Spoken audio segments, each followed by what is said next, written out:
एक समय की बात है, एक आदमी ट्रेन में कहीं जा रहा था। उसके पास कीमती हीरो की पोटली थी।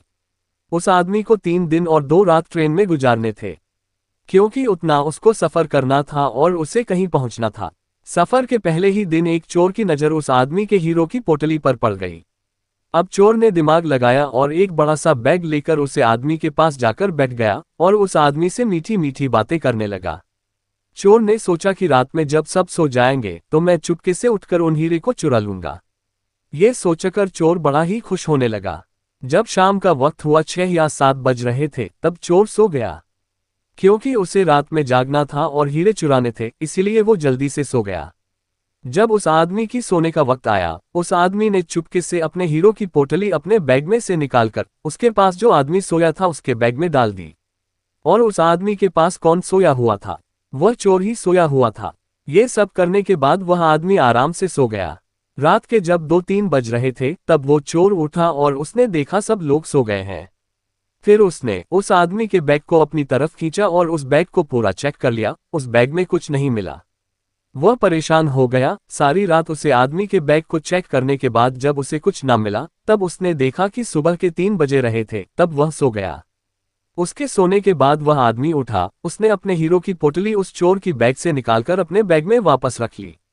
जब सुबह हुई और वो चोर सोकर उठा, उसने देखा कि हीरो की पोटली तो उस आदमी के पास ही है। उसे लगा कि मैं रात मैंने कुछ गड़बड़ की है, शायद उस आदमी के बैग को अच्छे से चेक नहीं किया। उसने फिर से प्लान बनाया कि इस रात बैग को अच्छे से चेक करना पड़ेगा। वह चोर फिर से शाम होती ही 6 बजे जल्दी से सो गया और उस आदमी ने फिर से अपने हीरो की पोटली को अपने बैग से निकालकर उस चोर के बैग में डाल दी। चोर रात में फिर से उठा, उस आदमी के बैग को खींचा, फिर से ढूंढने लगा, लेकिन हीरे नहीं मिले। वह परेशान होकर फिर से सो गया। वह आदमी सुबह के 4 बजे उठा, अपनी हीरो की पोटली चोर की बैग से निकलकर अपने बैग में वापस डाल दिया। जब सुबह हुई, स्टेशन आया, वह आदमी स्टेशन पर उतरा तो चोर उसके पास आकर कहने लगा, मैं जिंदगी में कभी चोरी नहीं करूंगा, बस मुझे इतना बता दो कि हीरो की पोटली रखी कहाँ थी। उद्धरण चिन्ह। उस आदमी ने कहा, अरे मूर्ख, तू अपना सुख दूसरों की तरफ ढूंढ रहा था। अगर तू खुद के अंदर जाता तो तुझे सुख जरूर मिलता।